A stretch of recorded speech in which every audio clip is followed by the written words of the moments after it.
električková doprava v Petržalke by mala byť vybudovaná tak, aby mala preferenciu. My máme také projekty aj na Vajnorskej, Račianskej radiále a podobne. My chceme zrýchliť električku, aby ostatní všetci čakali, kým električka prejde, pretože to má byť ten systém, ktorý nás kamsi dopraví.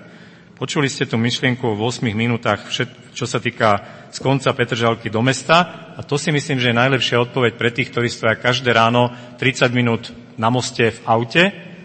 Oni si to s tými 8 minútami určite dokážu porovnať.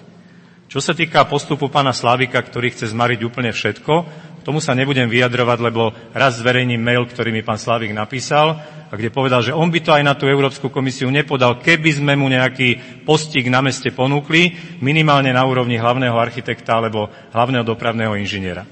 To teda sa mi zdalo ako absolútne neférové, a pokiaľ by som mal na toto pristúpiť, tak som mu povedal, že určite mu taký post neviem ponúknuť, pretože taký post na meste nemáme a obchodovať s princípom sa mne zdá absolútne cudzie, jemu možno nie.